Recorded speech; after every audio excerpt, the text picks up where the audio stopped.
Bonjour à tous, c'est Corentin du support technique de chez TrustPro. Aujourd'hui, nous allons voir ensemble comment créer un devis et l'amener jusqu'à la facture finale. Donc tout d'abord, quand vous êtes dans votre listing, dans la partie devis de facturation, vous pouvez faire ajouter. Ensuite, vous avez deux possibilités. Donc soit ajouter un nouveau contact lorsque vous devez le créer, soit sélectionner un contact que vous avez déjà créé. Ensuite, ici, vous pouvez personnaliser les dates, que ce soit les dates du document ou les dates d'échéance. La numérotation du devis va se faire au moment de l'envoi du document. Vous pouvez ajouter un titre et une description rapide qui va reprendre l'ensemble du document comme une description générale. Ensuite, vous pouvez ajouter des lignes ou des sections. Une section va être vraiment pour différencier les différentes phases ou les différentes pièces dans lesquelles vous allez travailler. Une ligne, c'est vraiment la description. Exemple, tuile. Voilà.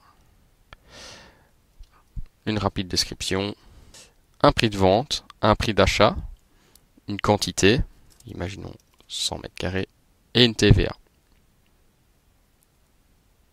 Ici, nous sommes dans le premier visuel, qu'on appelle le mode tableau. Un tableau qui va apparaître et qui va vous permettre de compléter les différentes infos nécessaires sur la ligne. Chose importante pour la réalisation de vos devis, il faut bien donc un contact, un titre, un prix et un taux de TVA, sans quoi vous ne pourrez pas l'enregistrer. Une fois enregistré, vous voyez que le devis passe en statut brouillon. Une fois que le statut brouillon est arrivé, vous avez accès à la sidebar. La sidebar permet de rattacher le devis à une opportunité, un chantier, vous donne aussi celui qui a réalisé le devis, vous permet de rajouter des fichiers comme des photos ou des plans et vous donne un historique.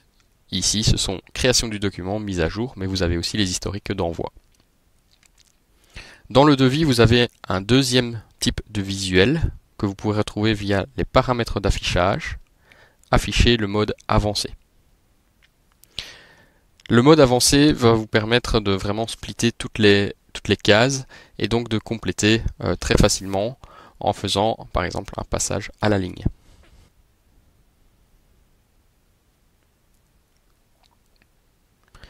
Une fois votre devis réalisé et terminé, vous pouvez le sauvegarder et l'envoyer. Au moment de l'envoi, vous pouvez modifier le numéro simplement en cliquant dessus.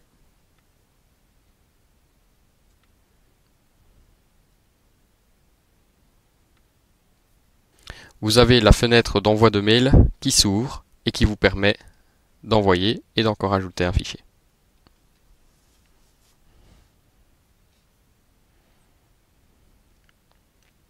Une fois envoyé, en fonction des paramètres que vous avez sélectionnés, il sera soit signé par le client, soit marqué comme accepté.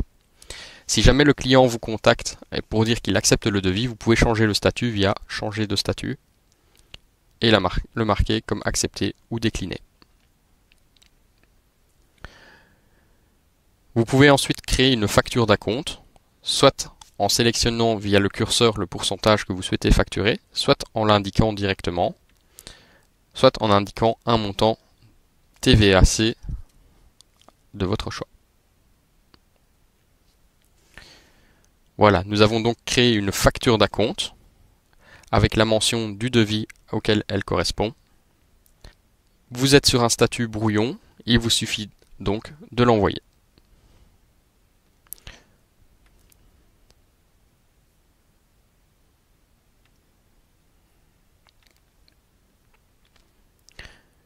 Si votre client a payé cette facture, vous pouvez ensuite enregistrer un paiement.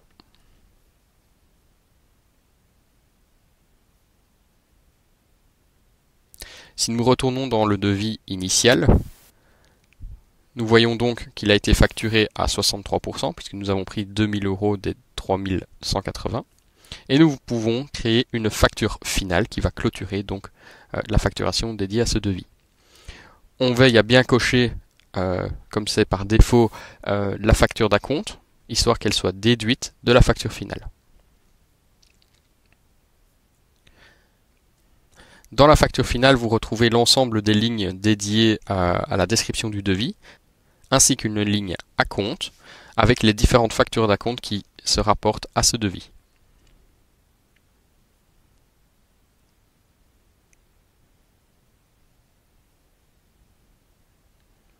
Voilà, nous avons vu donc ensemble la réalisation d'un devis, d'une facture d'acompte et d'une facture finale.